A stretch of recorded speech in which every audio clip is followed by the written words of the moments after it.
Ya Allah, Ya Allah, Ya Allah, Ya Allah, Ya Allah, Ya Allah, La ilaha illallah.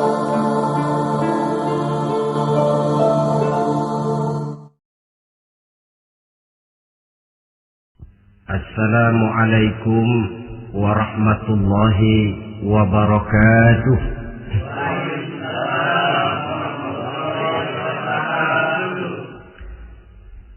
Alhamdulillahi rabbil alamin, wassalatu wassalamu ala ashrafil anbiya'i wal mursalin, sayyidina wa maulana Muhammadin wa ala alihi wa ashabihil mujahidin at-tahirin, amma ba'd. Saudara hadirin kaum muslimin rahimakumullah. Dalam kehidupan sehari-hari, kita selalu berhadapan dengan dua hal yang berlawanan, dengan dua hal yang kontroversial kata orang sekarang, yang kita diharuskan memilih satu di antara kedua hal itu. Sejak kita bangun tidur sampai kita tidur lagi, selalu kita hadapi dua persoalan itu. Yang benar dan yang salah, yang hak dan yang batil, yang pantas dan yang tercela, yang ma'ruf dan yang munkar. Persis seperti sebaik lagu yang lagi ngepop dan banyak dinyanyikan anak sekarang, madu di tangan kananmu katanya, racun di tangan kirimu. Tapi saya pikir-pikir bagaimanapun, kalau cuma sekedar madu di tangan kanan, racun di tangan kiri, adresnya jelas. Yang repot kalau kita sudah tidak tahu lagi mana yang madu, mana yang racun. Lebih celaka lagi di zaman sekarang, banyak racun mereknya madu. Kita terpedaya, kita terpesona, kita terpukau oleh racun yang bermerek madu ini. Kita minum dia yang akibatnya rawan di dalam kehidupan kita. Sangat banyak racun-racun yang terpancang di sepanjang perjalanan hidup kita ini. Dan dua di antara racun kehidupan itu akan kita bicarakan pada pertemuan kali ini, yakni arak dan judi, minuman keras dan judi.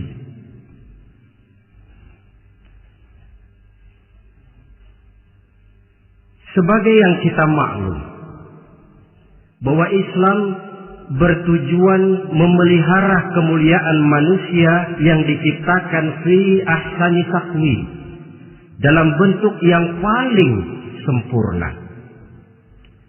Arak atau minuman keras jelas merupakan hal yang merusak dari berbagai aspek kehidupan. Entah kesehatan tubuh, entah pertumbuhan akal, ketentraman rumah tangga, ketentraman masyarakat, bangsa dan negara. Cobalah sejenak kita adakan penyelidikan. Kalau masuk kita ke dalam penjara, melihat sel-sel di sana, berapa banyak yang mendekam di sel karena urusan minuman keras.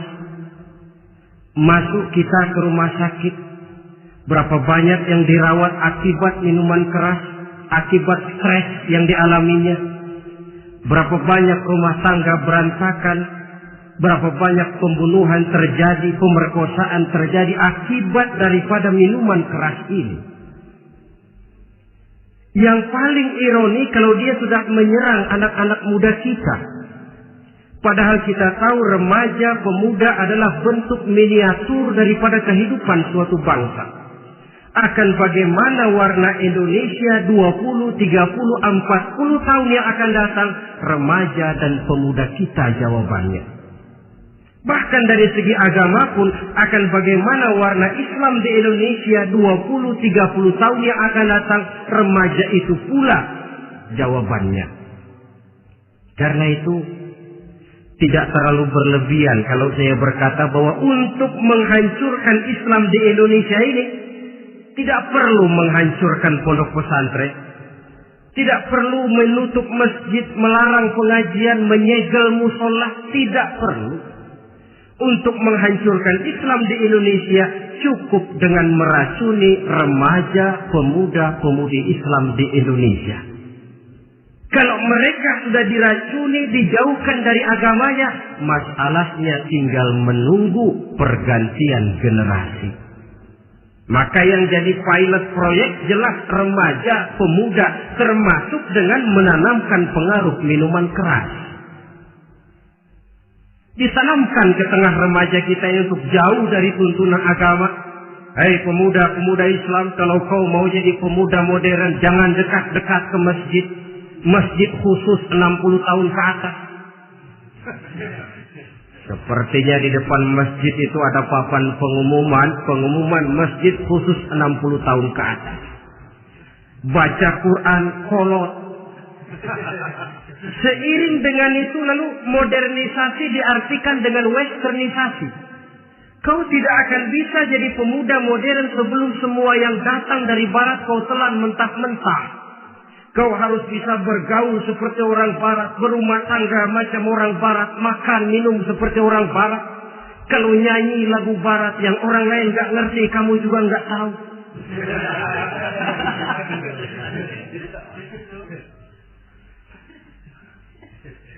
Anutlah itu free love yang pada gilirannya akan mengarah kepada free sex alias samenleven. Isaplah itu ganja, morfin, narkotik. Jikalau sudah terlena kita dengan itu, maka kehancuran suatu bangsa sesungguhnya sudah dimulai. Penyakit minuman keras ini bukan cuma penyakit zaman ini. Masyarakat yang dihadapi oleh Rasulullah Sallallahu Alaihi Wasallam 14 abad yang lalu juga masyarakat yang kemaruk dengan minuman keras. Arab jahiliyah kalau sudah minum arak mabuk, tidak cuma minum, dia mandi pakai arak. Sistem pendidikan yang disampaikan Islam bijaksana. Mula-mula diberikan gambaran bahwa arak itu walaupun ada manfaatnya tapi ada bahayanya, dan bahayanya jauh lebih besar daripada manfaatnya. Tahap kedua diberikan pesan jangan mendekati sholat dalam keadaan mabuk. Padahal sholat 1 hari 1 malam 5 kali, artinya makin jauh saja dia dari arak itu.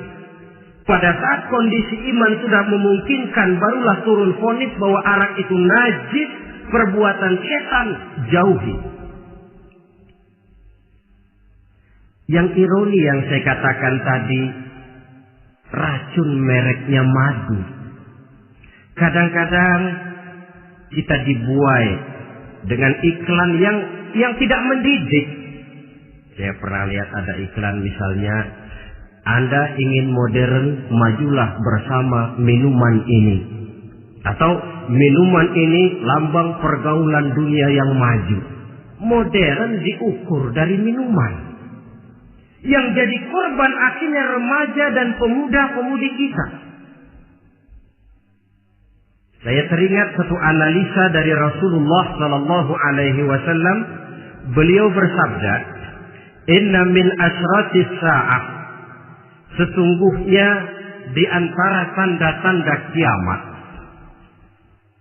Apa kiamat itu? Dalam arti yang umum, kiamat itu saat di mana alam ini hancur, bumi gempa, air laut tumpah ke darat, gunung meletus, planet-planet bertabrakan, lalu semua yang bernama hidup mati. Itu kiamat beneran. Saya nggak mau cerita kiamat beneran, sebab saya sendiri nggak kepengen ngalamin. Yang sering kita ngalami ini kiamat kecil-kecilan, kiamat mini. Apa kiamat mini itu?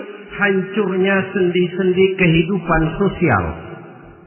Maksiat merajalela, munkarat menjadi-jadi. Yang ma'ruf dianggap munkar, yang munkar malah menjadi ma'ruf. Yang salah disanjung-sanjung, yang benar dicaci maki. Tuntunan dianggap tontonan, tontonan malah jadi tuntunan. Kan kiamat kalau sudah begitu. Penjungkiran nilai. Kenapa hal semacam ini bisa terjadi? Penyebabnya kata Nabi, pertama ayyurfa'al ilmu. Ilmu diangkat oleh Allah. Bagaimana cara Allah mengangkat ilmu dan apa maksudnya itu? Allah mengangkat ilmu itu, saudara, caranya pertama dengan mewafatkan ulama. Makin banyak ulama wafat, makin banyak ilmu ditarik. Yang kedua, kurangnya minat orang untuk belajar agama. Kalau sudah klop macam itu, artinya agama sudah disudutkan ke pojok-pojok kehidupan. Agama cuma sekedar tinggal dekorasi. Agama cuma seminar, cuma kongres, cuma muktamar. Tapi bahwa agama merupakan realita dalam kehidupan, itu tidak pernah terwujud. Kalau ulama sudah tiada, minat orang belajar agama berkurang, maka ajaran Allah tidak lagi didenungkan orang. Dikala itu, wa yuzharul jahlu, akan muncullah kebodohan. Nampak kebodohan di mana-mana. Muncul permissive society, masyarakat yang merasa boleh hidup dengan kaidah serba boleh. Tidak ada halal, tidak ada haram. Tidak ada hak, tidak ada batil. Semuanya serba boleh. Kalau sudah begitu kondisi masyarakat, terjadilah apa yang dianalisa oleh Nabi. Dikala itu, wayabsu zina. Zina dikerjakan berterang-terangan. Orang sudah tidak punya malu. Hidupnya sudah pakai prinsip punya kuping kebo. Punya muka tembok. Punya kulit badak. Kalau juga dikasih tahu, malu dong kau tinggal serumah belum nikah. Malu sama siapa? Masyarakat. Allah, masyarakat cuek aja.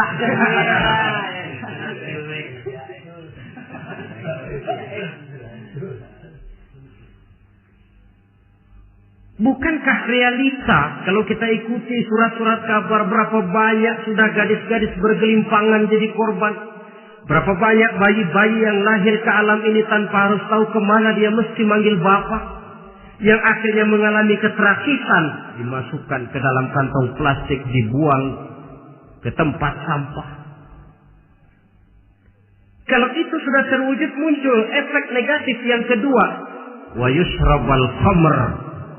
Arak, minuman keras jadi kebanggaan.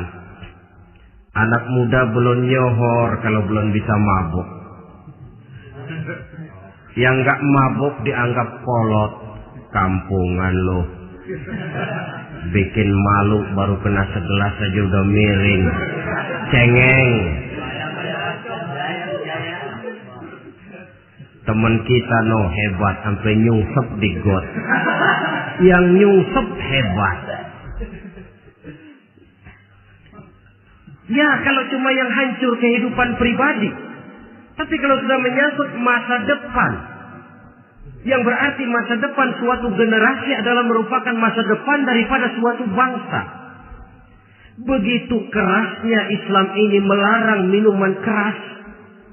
Sampai bukan cuma sekedar meminumnya saja yang diharamkan, tetapi juga dilarang mengimportnya, memproduksinya, membuka warung yang menjual minuman keras atau bekerja di tempat penjualan minuman keras.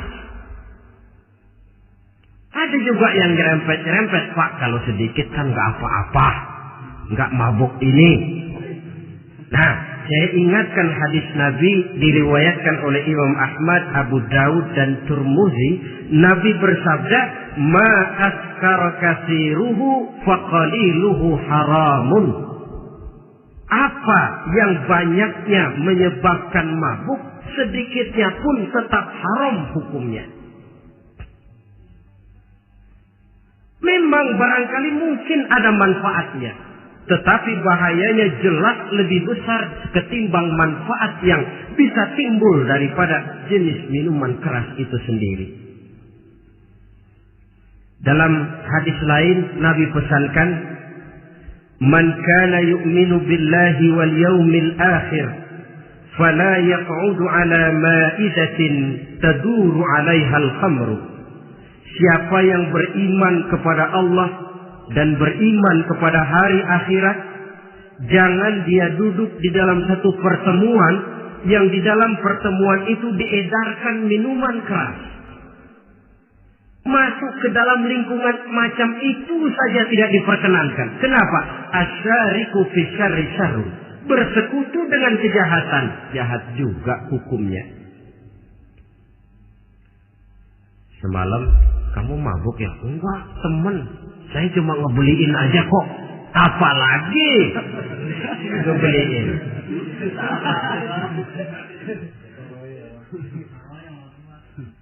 Sebab apa? Dalam keadaan mabuk, orang tidak lagi bisa berpikir secara logik. Daya kontrol hilang, artinya perbuatan sudah tidak terkontrol lagi. Yang pertama. Yang kedua, IQ tidak akan tumbuh dan berkembang secara normal seperti yang kita harapkan. Yang ketiga, harga diri akan runtuh hancur di tengah masyarakat. Bayangkan kalau tengah malam kita digotong orang diantar ke rumah kita. Dengan kondisi macam itu masih punya muka kita untuk tegak di tengah masyarakat. Masih punya harapan kita untuk tumbuh menjadi pemimpin sementara orang terkenang. Ini kan yang kemarin malam gua gotong, dia lagi mabuk. Harga diri, kepribadian. Jangan lupa saudara, kita hidup di tengah masyarakat. Masyarakat itu punya hukum yang tidak tertulis, tapi lebih kuat dan lebih kejam daripada hukum tertulis. Orang bilang, sekali arang tercoreng di dahi, seumur hidup orang akan tetap ingat. Makanya Rasulullah dalam hadis memberikan tamsil untuk adik-adik remaja muslim ini, masalul mu'min kamasalin nahli. Perumpamaan orang yang beriman itu persis seperti tawon. Mentalitas orang mukmin persis tawon. Apa mentalitas tawon? Kalau kita ngaji bab tawon, kita renungi apa keistimewaan tawon. Saya lihat-lihat, ternyata tawon itu punya 4 keistimewaan. Pertama, tawon itu yang dihisap selalu saripati bunga. Bagus makanannya. Belum pernah tawon keliru makan. Saya belum pernah dengar kok ada tawon makan tahu.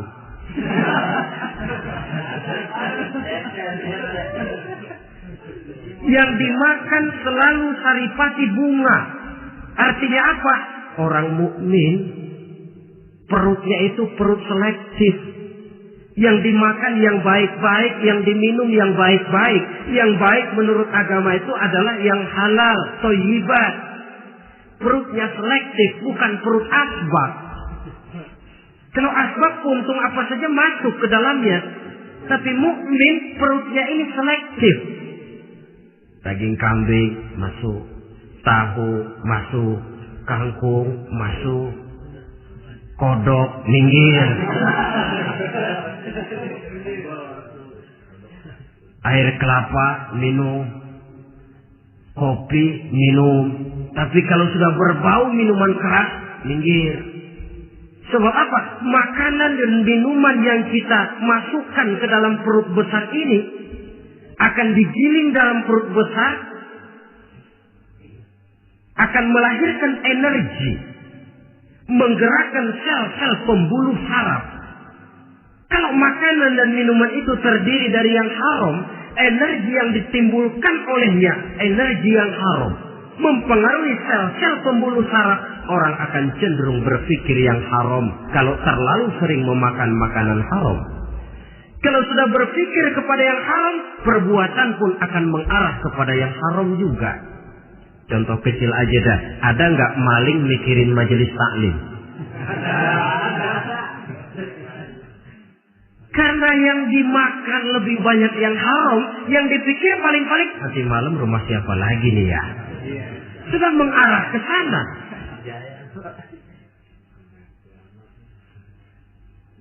Saripati bunga yang dimakan tawon itu. Lalu tawon yang kedua saya lihat yang dikeluarkan selalu madu. Artinya apa? Orang mukmin itu kalau dia berkata, perkataannya mengenakan orang. Kalau dia berbuat, perbuatannya membawa manfaat bagi orang. Kalau kakinya melangkah tentu ke tempat yang ada gunanya. Yang dikeluarkan madu, bukan racun. Indah tawon itu. Yang ketiga tawon saya lihat, kemanapun dia hinggap, tidak ada dahan patah. Artinya apa?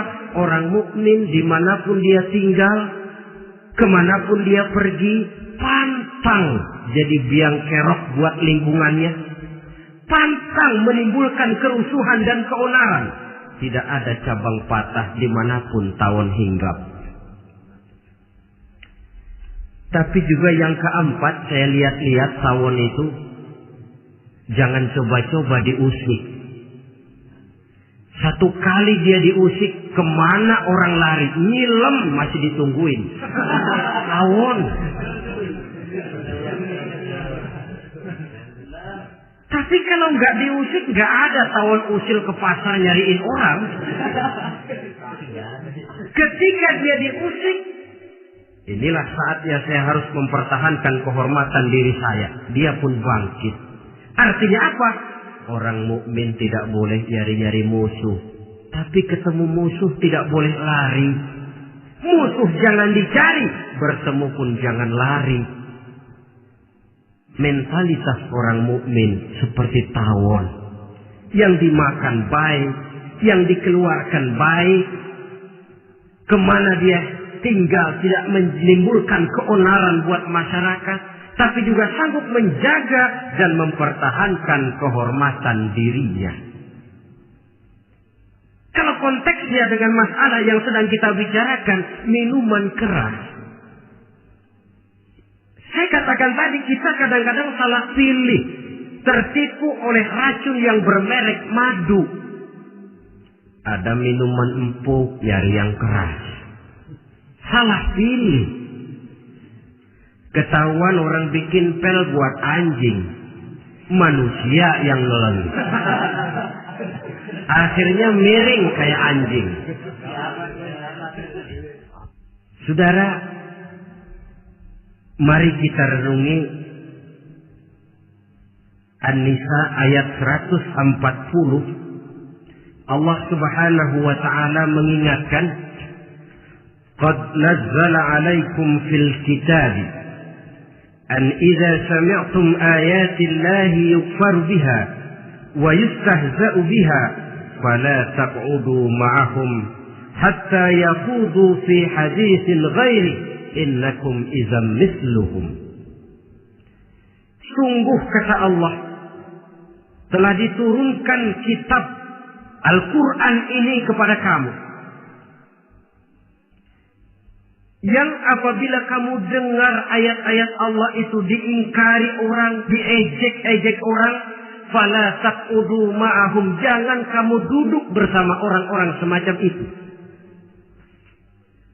Bagaimana mengejek ayat-ayat Allah? Misalnya, tahu kalau minuman keras itu diharamkan, tapi masih minum juga, itu kan mengejek ayat namanya. Duduk di majelis semacam itu dilarang oleh Quran. Kenapa? Innakum idzam misluhum. Kalau kamu juga duduk di majelis semacam itu, kau dan mereka sama saja, kata Quran. Sama saja. Tahu kalau minuman yang memabukkan itu diharamkan agama, tapi minumnya juga mengejek ayat Allah. Duduk di tengah kelompok mereka berarti ikut mengejek ayat Allah. Dekat saja pun jangan, antahlah lagi sampai meminumnya. Maaf, bukankah Allah menurunkan Al-Quran kepada manusia, kata Imam Al-Ghazali, persis, maaflah, seperti gubernur bikin surat kepada Pak Lurah. Dalam suratnya Pak Gubernur bilang, Pak Lurah, tolong carikan tanah di daerah Kebayoran untuk sekolah 6.000 meter. Pak Lurah dapat surat dari Pak Gubernur, bangga bukan main. Itu surat sore pagi siang malam dibaca, ditaruh di tempat yang tinggi, diberikan minyak wangi, mau diambil dicium dulu, dibawa dengan penuh hormat dan hati-hati. Tapi tanah yang dipesan Pak Gubernur tidak dicari-cariin. Penghargaan macam apa ini? Nanti Gubernur cek, Pak Lurah, siapa? Sudah terima surat saya? Sudah Pak, sudah. Bagus. Lalu bagaimana? Aduh Pak, surat Bapak sore pagi siang malam saya baca. Bagus. Apalagi Lurah? Surat Bapak saya taruh di tempat yang tinggi Pak. Saya pakaiin minyak wangi. Mau saya ambil, saya cium dulu. Saya bawa dengan penuh hormat dan hati-hati. Bagus Lurah, kau memang hormat sama atasan. Cuman Lurah, tanahnya udah dicariin belum? Nah yang itu belum tuh Pak. Belum. Kata Gubernur, bagus Lurah, besok berhenti lo ya.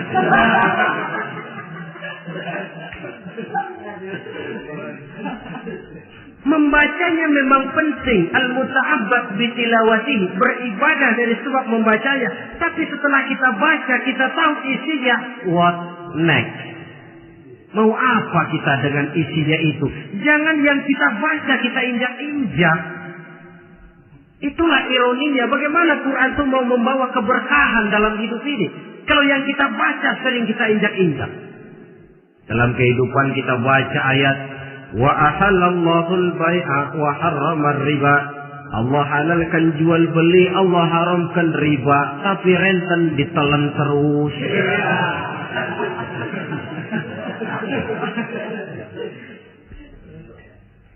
Kita baca ayat wa'tasimu bihablillahi jami'an wa la tafarraqu.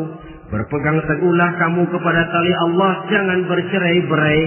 Tapi sesama muslim pelotot-pelototan jalan terus. Janganlah yang sesama muslim kadang-kadang yang mengklaim dirinya sebagai pemimpin Islam kelihatannya juga sikut-sikutan jalan terus.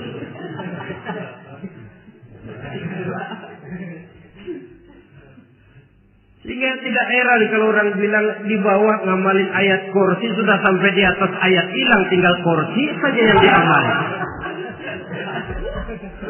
Ironi dan menyedihkan. Perjalanan panjang memang saatnya kita menunggal dengan Al-Quran ini. Tetapi prosesnya memang harus kita mulai dari sekarang. Perkara kapan proses ini selesai, itu bukan masalah kita. Tapi bahwa kita sudah memulai suatu proses, itulah yang diharapkan. Hadirin yang saya hormati, oleh karena kerasnya peringatan Islam terhadap minuman keras, pernah satu hari seorang lapor kepada Khalifah Umar bin Abdul Aziz bahwa ada sekelompok orang berkumpul meminum minuman keras. Kata Khalifah Umar bin Abdul Aziz, zerah mereka, hukum, cepat. Ya Khalifah, kenapa? Di tengah mereka ada juga orang yang Ramadan biasa puasa. Begitu, iya, yang biasa puasa duluan hukum. Kenapa? Mengerti memang lebih besar resikonya daripada tidak mengerti.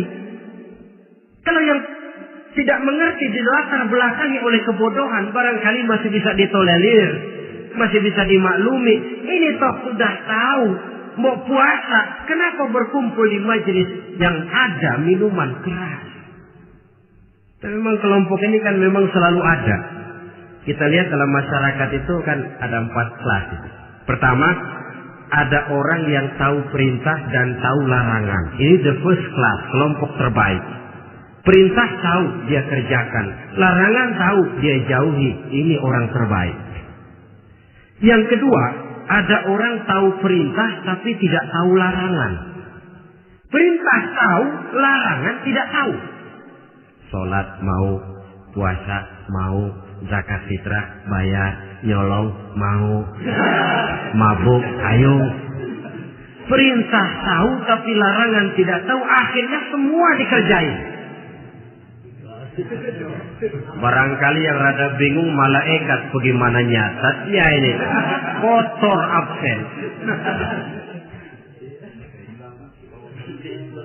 Gelas yang ada di hadapan saya ini, kalau semua diisi air putih macam ini, kan jelas bisa diminum orang. Kalau semua diisi bensin, jelas bisa diminum motor. Tapi kalau separuh diisi air putih, separuh diisi bensin, kacau. Kalau gelas yang ada di hadapan saya ini sepenuhnya diisi air putih, jelas bisa diminum orang. Kalau sepenuhnya diisi bensin, juga jelas bisa diminum motor. Yang repot kalau separuh diisi air putih, separuh diisi bensin. Kacau statusnya. Orang minum mabok, motor minum pun mogok. Dijual juga tidak laku barang campuran. Inilah makna pernyataan Allah, wala talbisul haqqa bil batil. Jangan kamu campur adukan antara yang hak dan yang batil. Perintah dikerjakan, larangan pun dikerjakan juga. Kelompok ketiga, ada pula manusia yang tahu larangan tapi tidak tahu perintah. Larangan tahu tapi perintah tidak tahu.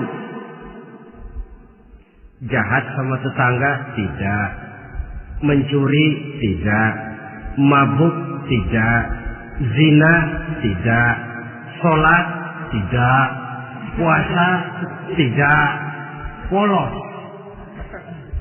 Semua serba tidak. Dan yang terakhir, kelompok keempat, perintah tidak tahu, larangan pun tidak tahu. Ini masuk kelompok makhluk gratis. Misalnya kambing, ayam, kerbau, itu kan makhluk-makhluk yang memang perintah tidak tahu, pun larangan juga tidak tahu. Nah, dalam hubungannya dengan ini, saya mengajak, marilah kita berusaha sekuat mungkin menjauhkan diri dari minuman keras yang jelas bahayanya dengan hidup tidak jauh dari bimbingan agama. Hadirin kaum muslimin rahimakumullah. Kawan seiring dan sejalan dari minuman keras, judi namanya. Saudara kembar barangkali.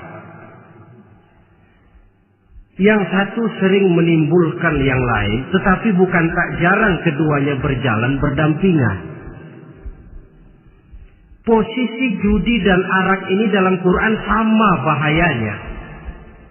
Apa sebab? Mentalitas judi adalah mentalitas sirkel, lingkaran setan. Artinya, yang menang biasanya ketagihan, yang kalah biasanya penasaran. Ini yang menyebabkan orang tidak mau berhenti. Kalau dia menang, dia ingin mencoba untuk menang dalam jumlah yang jauh lebih besar lagi. Kalau dia kalah, dia penasaran, kenapa hari ini kalah? Barangkali sial, besok malam saya tebus. Mental semacam ini memang sulit untuk berhenti.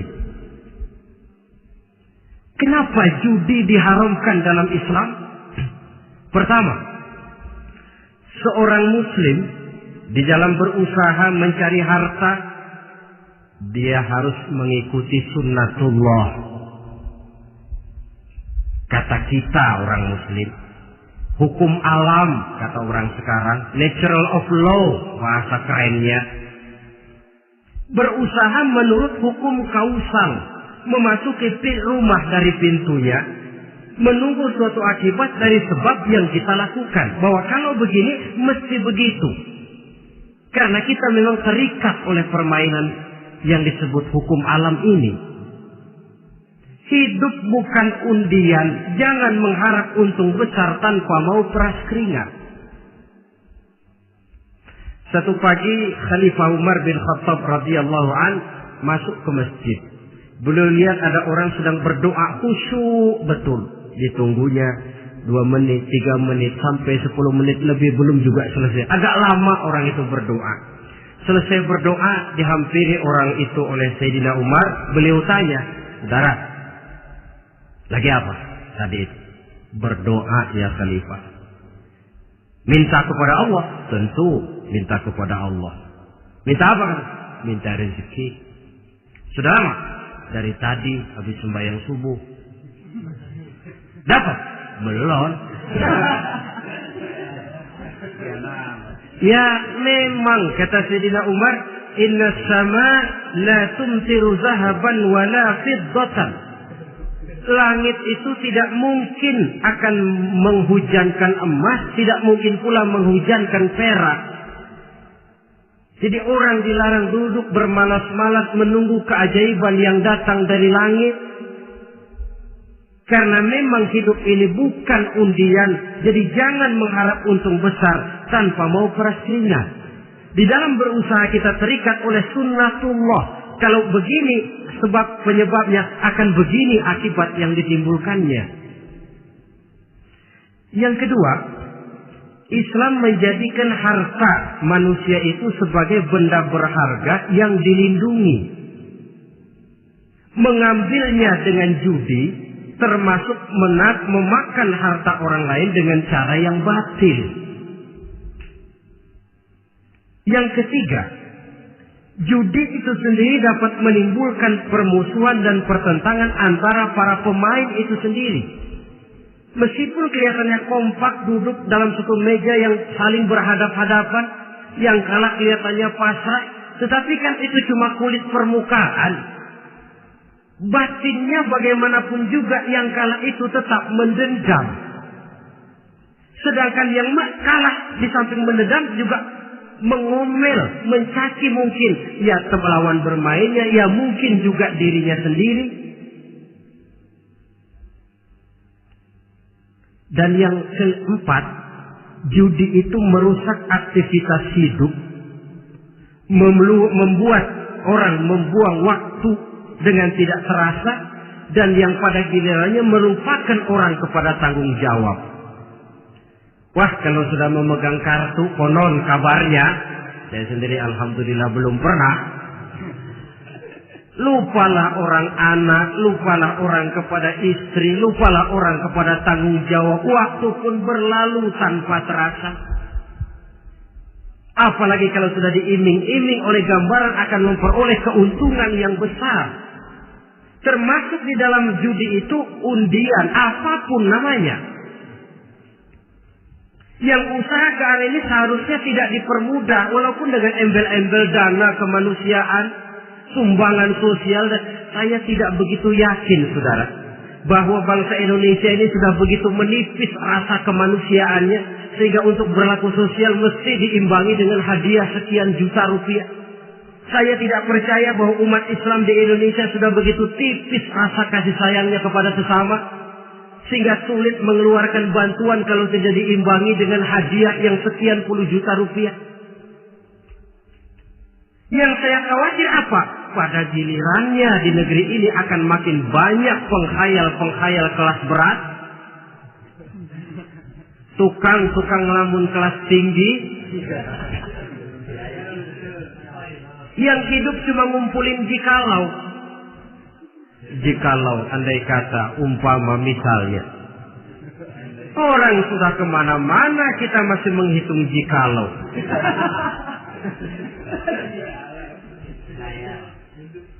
Orang boleh saja mengharap burung terbang tinggi, tapi punai di tangan jangan dulu dilepas. Artinya idealisme silahkan terbang setinggi langit, tapi kaki harus tetap berpijak di alam realita.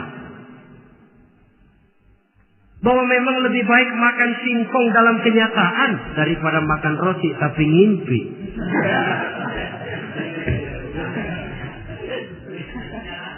Kadang anaknya menangis, Pak minta jajan, ada uang 200 rupiah. Sudahlah sabar, kau jangan jajan, nanti bapak beliin kalau tembus 100 juta nih. Akhirnya yang 100 juta tidak, anak pun kelaparan. Bukankah akan jadi masalah bagi semuanya? Belum lagi rasa sayang kepada harta yang sudah dia miliki. entah itu tanah, rumah, kendaraan. Kalau sudah kadungkala di meja judi, hilang rasa sayang kepada benda itu. Ada rumah-rumahnya dilelang, ada kendaraan-kendaraan jadi taruhan. Ada jam tangan pun copot tanpa terasa. Maka berapa banyak rumah tangga berantakan, istri minta cerai, orang jadi nekat merampok, orang jadi nekat mencuri, korupsi kalau dia pejabat. Akibat apa ini? Pengaruh yang namanya judi. Saudara kaum muslimin, ma'asyiral muslimin rahimakumullah. Itu sebabnya di dalam surah Al-Maidah ayat 90 Allah menekankan, innamal khamru wal maisir wal ansab wal azlam rijsun min amali syaitan fajtanibuhu la'allakum tuflihun. Sesungguhnya arak, judi, berhala, mengundi nasib itu rijsun. Ya Allah, jarang benar Quran menggunakan kalimat rijsun. Rijsun ini sudah merupakan puncak kekotoran. Bapak moyangnya najis, itu rijsun. Rijsun, kotor. Sudah kotor ditambah pula min amali syaitan, pekerjaan setan. Wajtanibuhu, jauhi. Jangan sampai main, dekat saja tidak boleh, jauhi. La'allakum tuflihun, jikalau kamu mau menjadi orang-orang yang beruntung. Sejarah tidak pernah mencatat ada orang jadi miliuner karena judi. Sejak David Rockefeller sampai Aristotle Onassis, orang-orang kaya top di dunia, mereka kaya bukan karena judi, tapi karena kemauan peras keringat banting tulang, mau memulai sesuatu dari kenyataan yang real di depan mata. Sebab apa? Hidup ini memang perjuangan. Janganlah kita ingin hidup dengan satu prestasi, ingin tetap hidup seperti apa adanya sekarang ini saja, toh kita harus berjuang. Apalagi ingin hidup lebih baik, lebih terhormat, lebih mudah. Hidup perjuangan. Perjuangan berarti pengorbanan. Berani hidup artinya berani berjuang. Berani berjuang maksudnya rela berkorban. Takut berkorban, jangan berjuang. Tidak mau berjuang, berhenti hidup. Itu logika. Dan bagaimanapun saya yakin lebih baik berkorban daripada menjadi korban. Kalau sekarang kita berkorban, peras keringat, banting tulang, berusaha secara sunnatullah untuk menghidupi anak, istri, keluarga, pada satu saat kita tidak akan menjadi korban kebrutalan anak-anak kita sendiri. Kalau mereka dibesarkan dan tumbuh berkembang oleh hasil yang diperoleh dari meja judi. Ayat 91 Al-Maidah ini lebih memperkuat lagi. Kalau itu arak, judi, berhala, mengundi nasib adalah perbuatan setan, sebenarnya setan mau apa sih? Ayat 91 menegaskan, innama yuridu syaitanu ayyuqi'a bainakumul adawata wal baghdha'a fil khamri wal maisir. Yang dimaui setan itu tidak lain supaya dengan arak dan dengan judi timbul rasa permusuhan, sikap memusuhi, saling marah di antara kamu. Coba, biasanya dalam meja judi sudah loyo, waktu juga sudah berlarut-larut. Yang menang mau berhenti, apa yang kata yang kalah? Berhenti dah, gua wacok loh. Enak bener, gua lagi kalah, lu berhenti. Coba, kira-kira kapan akan selesai permainan? Akan timbul permusuhan, akan timbul rasa dendam kesumat yang ditanamkan oleh setan. Karena memang baik arak, baik judi, baik berhala, baik mengundi nasib, itu semua permainan-permainan setan yang diberikan kepada kita untuk kita ikut andil bermain di dalamnya. Tatkala kita ikut terkena jerat setan, tertawalah mereka. Kenapa? Oh, makin banyak teman saya di neraka. Maaf, setan itu kan sudah tahu vonisnya. Ketika dulu di dengkotnya yang namanya iblis terusir dari surga, itu bikin semacam perjanjian dengan Allah. Tuhan, kenapa iblis? Gara-gara Adam saya terusir dari surga. Maka sejak saat ini Adam dan seluruh keturunannya adalah musuh bebuyutan saya. Saya akan gelincirkan mereka dari jalan. Silahkan iblis, goda mereka. Tapi kau tidak akan mungkin bisa menggoda mereka kalau hamba-hambaku itu menjadi hamba yang ikhlas. Hanya hambaku yang ikhlas yang tidak mungkin kamu goda. Yang lain barangkali bisa. Sejak saat itulah iblis memproklamirkan permusuhan. Dan dia sudah tahu betul vonisnya neraka. Tugas dia sekarang bagaimana mengumpulkan teman sebanyak-banyaknya ke dalam neraka. Hamba Allah saja yang tidak tergelincir kepada minuman keras dan judi. Hamba Allah yang ikhlas itu bagaimana? Yang ikhlas menjadi hamba Allah. Dalam arti kata dan perbuatannya memang mencerminkan bahwa dia hamba Allah. Maaf, di zaman sekarang ini kan banyak orang cuma berkata, saya hamba Allah, mulutnya. Tapi perbuatannya membuktikan dia hamba setan, hamba dunia, hamba harta, budak jabatan, budak nafsu. Tidak sesuai antara ucapan dan perbuatan. Sebab itu kata-kata hamba Allah kalau keluar dari mulut manusia itu murah. Soalnya ngaku siapapun bisa. Tapi diakui atau tidak, ini yang kita belum tahu. Ada juga orang berdalih, saya kan masang kalau dapat nanti mau nyumbang masjid.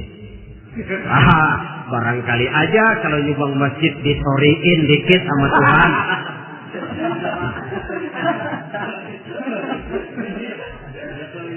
Apa bisa begitu? Saudara, kita tidak mungkin mencuci kain dengan air najis. Innallaha thayyibun, kata Nabi, la yaqbalu illa thayyiba. Allah itu baik dan hanya menerima yang baik. Bahwa dalam Islam tujuan yang baik harus dicapai dengan prosedur yang baik. Bahwa niat menyumbang masjid bagus, tapi hasil daripada judi atau undian tidak akan menyampaikan kita kepada tujuan itu. Tidak boleh mencuri kain walaupun niatnya untuk sholat. Kalau nyolong kain niatnya buat sembahyang, dimaafin kali. Walaupun sholatnya sah, mencuri kainnya tetap saja dosa. Islam tidak menghalalkan segala cara untuk mencapai suatu tujuan. Bahwa tujuan yang baik harus dicapai dengan cara yang baik juga. Dan penyakit judi ini juga bukan penyakit baru. Sejak dulu masa jahiliyah judi mereka, saya kira kalau Las Vegas, kota judi Amerika saja barangkali masih kalah dengan cara judi jahiliyah dulu. Mereka kalau sudah judi itu uang. Habis uang, ada punya tanah pasar, taruhan. Habis tanah, ada rumahnya dipasang. Apalagi yang ada? Ternak unta dipertaruhkan. Harta habis, rumah ludes, kebun binasa, ada istri juga dipasangin. Judi.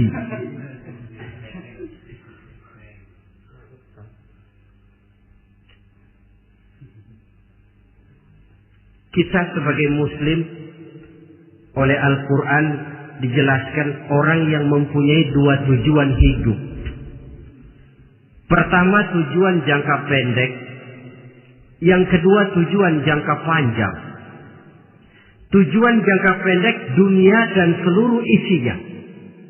Tujuan jangka panjang adalah akhirat dan ridho Allah. Ini yang terpantul dalam doa setiap kita. Rabbana atina fid dunya hasanah wa fil akhirati hasanah. Tercapai tujuan jangka pendek fid dunya hasanah dan tujuan jangka panjang wa fil akhirati hasanah. Untuk mencapai tujuan jangka pendek, merangkul dunia dan seluruh isinya, apa yang jadi modal utama? Pertama, pendidikan. Makin tinggi jenjang karier pendidikan yang kita tempuh, rasa-rasanya makin mudah menjangkau dunia dan isinya.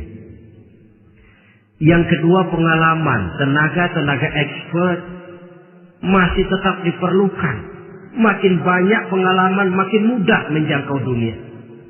Yang ketiga, dan ini ada tapi tidak bisa dijadikan pegangan, faktor nasib.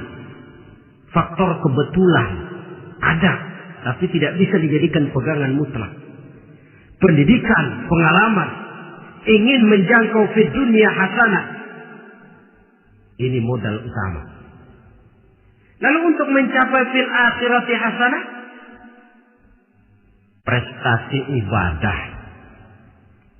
Bagaimanapun tinggi pangkat dan jabatan kita, bagaimanapun banyak gelar kita sandang, tanpa prestasi ibadah, nol besar kita dalam pandangan Allah.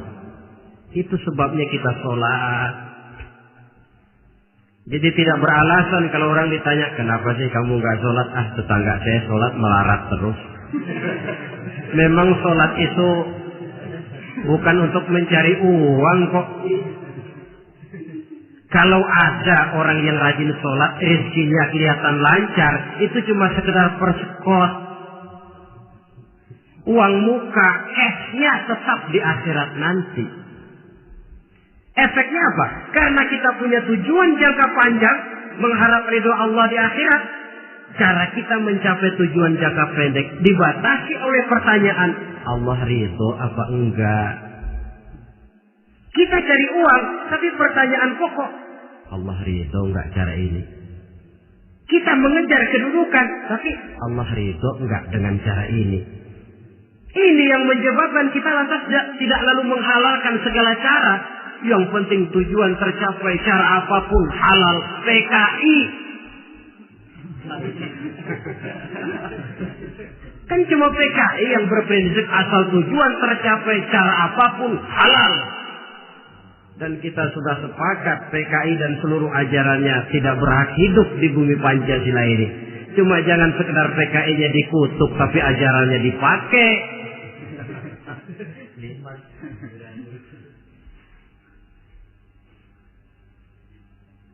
Nah, untuk mencapai dua tujuan ini, Islam mengajarkan sistem keseimbangan. Sehingga Nabi sabdakan, "I'mal li dunyaka ka'annaka ta'ishu abada, wa'mal li akhiratika ka'annaka tamutu ghada." Bekerjalah buat duniamu seolah-olah kau akan hidup untuk selamanya, tetapi bekerjalah untuk akhiratmu seolah-olah kau akan mati besok. Jadi kalau kita sudah sholat menghadap Allah, usolli fardhu maghrib, Allahu Akbar, ingat seolah-olah kita akan mati besok supaya timbul khusyuknya. Tapi kalau kita sudah bekerja, kuliah, belajar di tempat tugas, ingat seolah-olah kita akan hidup selamanya supaya timbul gairah kerja. Jangan dibalik. Di kantor ingat mati, lemas terus. Ngapain kerja sungguh-sungguh bakalan mati. Lagi sholat ingat Duta Merlin, Altiron Plaza, ya kacau. Salah pasang, tidak pada tempatnya. Untuk mencapai fid dunya hasanah ini, Islam mengajarkan tempuh jalur yang mengikuti sunnatullah. Itu yang dihargai oleh agama. Terikat oleh hukum kausal bahwa kalau ini yang saya usahakan hasilnya akan begini. Perkara nanti hasil tidak seperti yang kita harapkan, baik sangkalah kita kepada Allah. Sebab kita tidak tahu rahasia apa di belakang itu. Kadang orang mengeluh, Habis saya rajin sholat tapi rezeki seret. Berhenti aja dah. Kita tidak tahu rahasia di belakang itu. Pernah hadirin, satu hari seorang petani, dia selesai bekerja di ladang, istirahat. Dia tidur di bawah sebuah pohon beringin. Di sebelah pohon beringin itu ada pohon labu. Dia berpikir, kalau saya lihat-lihat Tuhan nggak adil katanya. Masa pohon beringin pohonnya besar, buahnya kecil. Pohon labu pohonnya kecil, buahnya gede. Tuhan bukan arsitek ulung ini.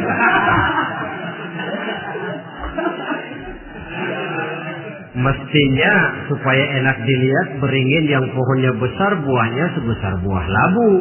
Pohon labu yang pohonnya kecil buahnya kecil saja sebesar buah beringin. Tidak adil Tuhan. Baru dia selesai berpikir Tuhan tidak adil, jatuh sebutir buah beringin tepat menimpa hidungnya. Dia terkejut. Astagfirullahaladzim. Kalau begitu saya sadar katanya, Tuhan benar-benar adil. Coba kalau buah beringin segede buah labu. Waduh, kayak apa muka saya ini?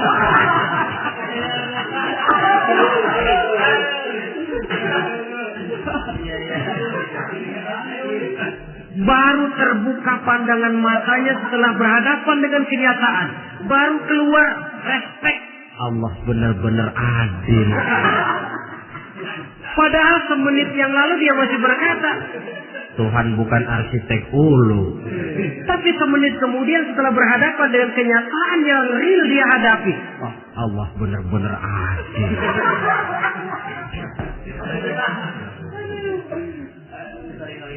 Itulah kehidupan ini.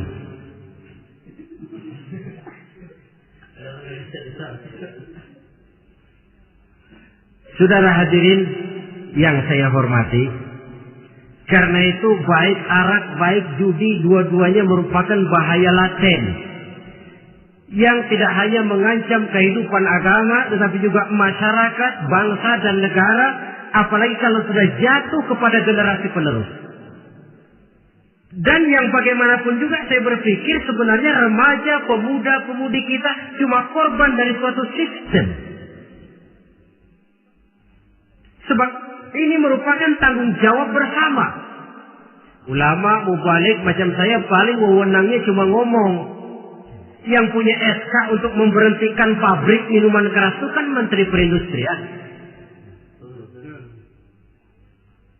Tangan-tangan eksekutif.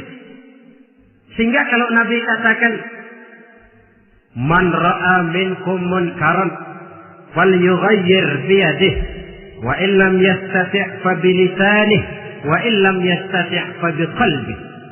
Apabila salah seorang kamu melihat suatu kemunkaran, termasuk minuman keras dan judi di dalamnya, rubah itu. Dengan cara apa? Kalau kau mampu dengan tangan, artinya power, kekuatan. Kalau dengan tangan tidak mampu, ini orang kalau gue pukul gue yang melintir nih. Umpamanya, fabilisan nih, dengan lidah ngomong. Mas, saya senang sampean tinggal di sini, kampung kami tambah warga, tapi tolonglah jangan bawa pengaruh yang tidak baik. Kalau ternyata bicara pun tidak berani, fabiqalbi, cukup dalam hati, sekurang-kurangnya tidak ikut membenci kemungkaran dalam hati, itulah kadar iman yang paling lemah.